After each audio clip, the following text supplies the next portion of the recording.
This is DJ Hunter. You're about to hear Wake the Dead off the air.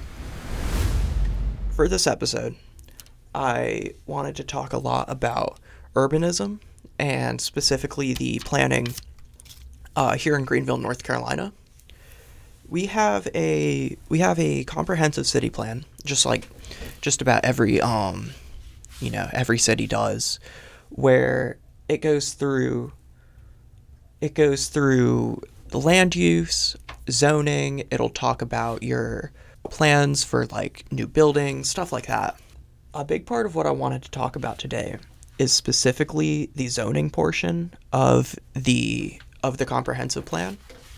I think that mixed use zoning specifically is very important, and it is incredibly underutilized as a just as a zone in general. It's incredibly underutilized as a tool. Inside the plan, there's a portion that says community voices we want. It's got like a bulleted list of different things that Greenville residents want to see out of the city and out of the plan. At the top of this one being Greenville to be full of unusual and beautiful buildings. This is something that I personally like to hear that other people are interested in. And it's something that I think that Greenville has done a pretty good job at overall. If you just go and look around downtown Greenville, we've got all kinds of murals, we've got art, we've got interesting stores and kind of like interesting local businesses, all kinds of good stuff. I think that unusual and beautiful buildings are a big part of making a city desirable, really. It's a big part of making it something that you actually want to live in. You actually want to live in and be a part of, as opposed to just being a place that you're at for some time. You know? You want the place that you live to be beautiful. You want it to be clean and all that type of stuff. It makes sense. And right under unusual and beautiful buildings, the community says they want increased development density and more infill. Infill, just for for people who aren't in the know, infill is it's when the city recognizes certain places, such as parking lots, like mostly empty lots and stuff like that, that are being underutilized, and they want to turn it into something. It'd be like building a new something on top of a empty unused parking lot. And the increased development density it's an incredibly important part of making sure that Greenville is a growing and vibrant city that more people can come and live in. But the density is only about half the equation, really. You need higher density, but you also need mixed use. So the important thing about mixed use is that it's, mixed. Generally, when it comes to zoning and land use, they dictate specific areas to be used for certain things. And so you'll have one area, it's only single family homes and houses. You'll have another area, and it's exclusively like office buildings and the towers and or not, we don't have towers here, or like the larger buildings are mostly just one thing. And it's been shown that in a city, it's a lot more effective to have mixed use for these types of buildings and stuff like that. A good mixed use building would be something like, say you've just got like 2 stories. On the bottom floor, you'd have local businesses. You'd have little stores, maybe a like grocery store of some kind, like a mom and pop grocery store. Maybe you'll have, you have all kinds of good stuff. Skate shops, smoke shops, breweries, places people want to go, stuff to do, things people want. And then above that, they can place like in apartments, they can place offices if they'd like as well. It's there's a variety of different options, and there's a lot of stuff to do, and there are a lot of people all within one place. It's a necessary part of building dense urban centers for for like walkable use and stuff like that. Like a good dense urban center is ideal for pedestrians, and it's ideal for making the most out of good public transit as well. Here on the city plan, they've got a fiscal implications of different development models little thing. It's like a little graphic that they put together, and it's an example of how it compares a big box retail store. This would be something like Walmart or Target, and it compares it to a two-story mixed-use building in downtown Greenville. This is using Greenville numbers. This is using like our tax revenue and stuff like this. So it puts out here that the big box retail store in Greenville for roughly 12 acres will make roughly $6 million of tax revenue for the city, which isn't bad. $6 million is $6 million. That's, the city can work with that. But if you look at a two-story mixed-use building, the land development would only be 1/5 of an acre, and that building by itself would generate roughly a little over $1 million for the city, just on 1/5 of an acre.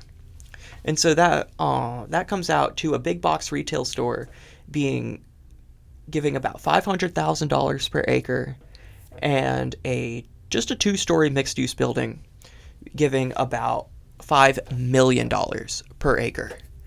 That is a insane difference in like revenue right there. It's a 10 times difference in how much money will be generated for the city to use in taxes. And of course, tax income, that's stuff that mostly goes back into the city. Cities aren't for-profit entities. They are built to be cities. They're not a business. So it's this tax money that's generated will go back into the community and be a benefit for more people. And that's only looking at it from a fiscal point of view, like an economic point of view and stuff. It's not even taking into account how most people, when living in a mixed-use area like that, will be happier. They'll find that there's more to do. There's more places that they can go within walking distance without having to like go and take a car. And people generally like that type of stuff. Another big thing that people wanted, something in the community voices that I was talking about, is Greenville being more walkable. And walkability is another issue that would be, vastly improved by better urban spaces, And with those better urban spaces could come a improvement in the current public transportation system as well. Because I would personally argue that the main issue with Greenville area transit is that they don't cover enough of the dense areas of Greenville in a way that really matters to most people. I think that most people living in Greenville don't live near a bus stop, and that's kind of just due to how the structure of buses tends to work. It's a lot harder to build out effective bus systems and routes when there's a lot more low density sprawl everywhere, And that's not to say that low density sprawl is always a terrible thing. There is a place for it because there are people who want to live in lower density homes. They want single family homes, stuff like that. But they just might have to accept that they may not be served as well by buses and stuff like that. Traditionally, when the idea of like building neighborhoods was originally coming around, they were thinking that they would have all these neighborhoods built around like rail transit and stuff like that. So you'd be living in your neighborhood and you could walk over to your local like rail station and just hop on and go to the more like dense urban area in the center of the city. Have some more stuff to do. Generally, from this part's more my opinion, but it seems to me that bus systems work best when they're also working in conjugation with some, or they're working in conjunction, I mean, with a good, light rail transit system. But a light rail transit system requires like some higher density areas to take people between them. Rail transit doesn't really work as well if, once again, you've got more of this low density sprawl. Even the low density areas though aren't they're getting kind of, in my opinion, the low density areas are getting a little bit screwed by our current zoning. Within Greenville zoning right now, the way they've got it set up is that they've got activity centers, which will be things like Uptown Core, Uptown Edge, and just as a side thing here, I don't know why they call it Uptown. I really don't. Everybody I know who lives in Greenville calls it downtown Greenville. But they call it Uptown anyways. I really couldn't tell you why. That's beyond the scope of my knowledge. Seriously. But they've got things in here about like mixed use high intensity stuff. And, personally, I think the difference between mixed use and mixed use high intensity is garbage, and there's no point to it. And they're just making stuff up for fun. But one thing that you'll notice is that there's no mixed use neighborhoods. And, that kind of ends up being to the detriment of the neighborhoods without the people living there even really realizing it. Because, due to our zoning regulations, you can't have any kind of, small business or anything like that within a neighborhood. And you may be thinking like, well, I don't want stores and stuff in my neighborhood. I don't want like a Walmart in the middle of my neighborhood. But the types of stores that would be there would be things like a local coffee shop. It would be something like, mom and pop grocery store. It would be more opportunity for local businesses, essentially. And there's a large benefit to specifically promoting smaller local businesses for the city over larger like big box stores and stuff like that. We've already gone into how big box stores produce less tax revenue for the city. Just in general, a large chain business puts less money back into the local economy than a local business typically does. I don't have the numbers pulled up here as I'm recording, but roughly off my memory, you should probably go check this yourself, go check my facts, but roughly half of the money that you spend at a local business will come back around into the local economy. If you spend $1 at a local coffee shop, 50 cents will be spent on, local goods and supplies.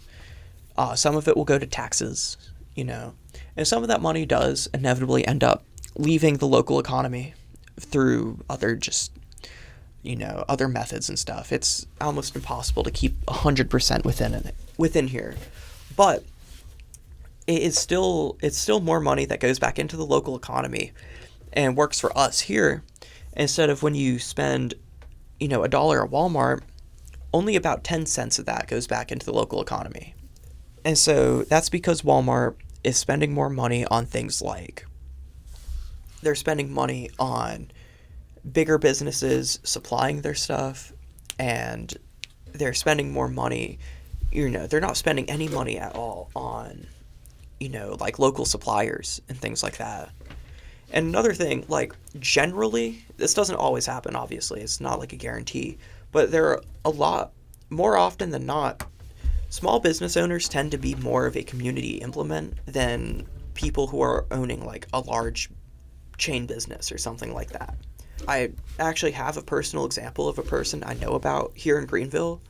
If you've been downtown Greenville, if you've been to the Scullery, the person who owns that is a guy by the name of Matt Scully, and he's a really great guy, just generally. I've met him at all kinds of different community events, and he's always trying to help people or do something like give back, essentially, I remember he would always he would help out at like, church events and stuff like that. I was never personally super religious, but you know, I attended.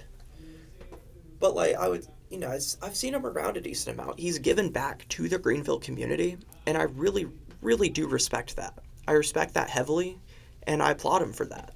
I think I think people like him especially are important fixtures of communities, just in general. Another big thing people want on the community voices here is more accessible grocery stores, which, believe it or not, mixed use zoning would actually help a lot with that as well. If you lived in a neighborhood, for example, if you had a mixed use neighborhood or just a section of the neighborhood, even that was mixed use, you could walk to a grocery store that was owned by like your neighbors or something like that. You'd be able to just, maybe bike over there if it's particularly far. It would be accessible. It would be something that you can do. Community voices, once again, they want Greenville to be a destination for transitioning veterans and military retirees. Now, obviously, the situation of every veteran is different, but if I was coming out of the military, I've just got done fighting. I got done with what's it called? I got done driving tanks or doing administrative work, whatever it is.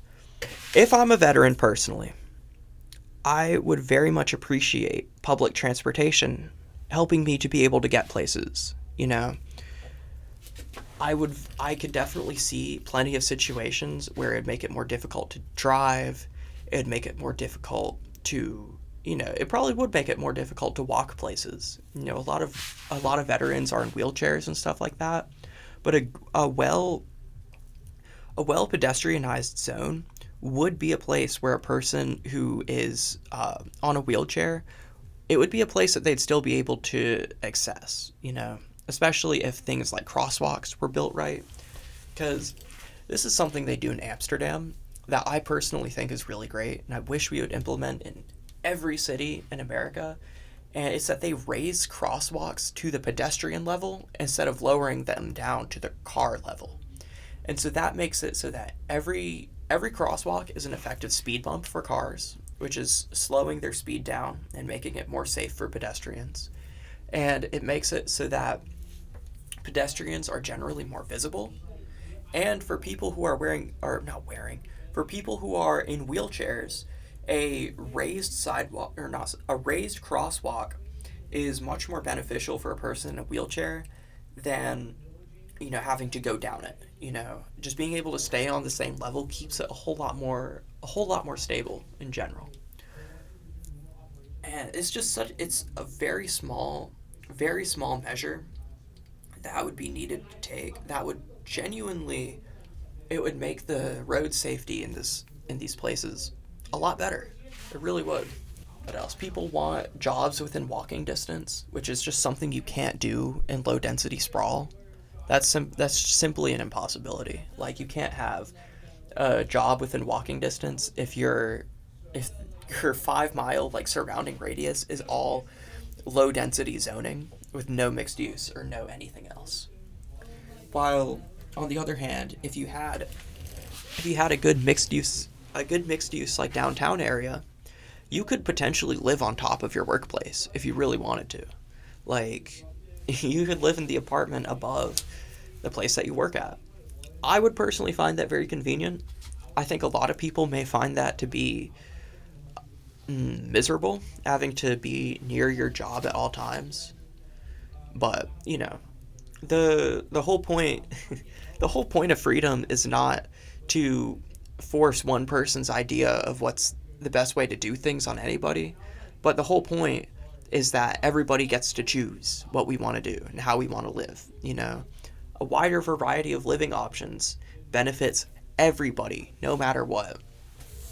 And also, a big benefit of having more pedestrian walkways and more bike paths and public transit is less traffic. And this is one thing that I try to stress to people who like their cars, is that driving would be so much more fun for you if the people who didn't want to drive were not on the road. Because driving really is a dangerous task. It requires more attention than we both realize and then go and give it, because people will literally get to a stoplight and immediately get on their phones, which I think is crazy. I could never. Genuinely can't imagine. But anyway, having more people who are walking to where they want to go or taking bikes to where you want to go, and ideally, just for the record, bike paths wouldn't be on the road. That is a dumb way of doing things, and I don't know why we do it like that. Bike paths should be raised up, separated from the road that cars use, and also separated from the walkways that pedestrians would use. They should have their own paths, kind of like Amsterdam does. They give their bikeways dedicated paths and dedicated lights, and it reduces traffic and pedestrian deaths from vehicles by a lot. And it's not only that, but it makes the whole place a lot more enjoyable to live in by like pretty much all accounts of people who live there. You know, another thing on here is more independent coffee shops and night spots. I think we've gone into well enough how mixed use would help with that. And just in general, like, you know, looking at the community voices, looking at what the community wants. You know, this is people who live in Greenville. Like, community planners, regional planners, city planners, they would have gone and asked these people. They would have gone and, like, done surveys and held meetings and stuff saying, like, what do you want? This is what the people want. And every single one of these issues that they talk about, it would be fixed by better zoning, mixed use zoning, higher density, just all of that. And I do think it's good that a lot of the stuff is detailed out in the Greenville plan that we've got. A lot of the stuff is talked about there. Yeah, if you're personally interested in like city planning, I would personally recommend taking a class here at ECU. We've got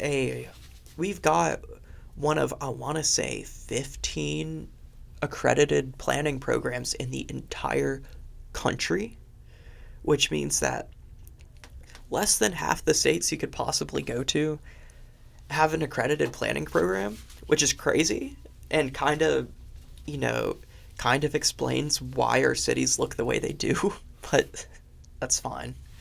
I personally took Sustainable Cities with Dr. Richter, and I thought it was great. If you need a humanities or general ed credit, you know, really consider taking some city planning classes, because it'll change the way you look at things, and it'll change the way you look at the place that you live. It'll tell you how to, you know, they'll teach you how to read these city plans and how to like glean the most information off of them. Once again, this was a discussion of the Greenville, North Carolina 2026 Horizons Community Plan.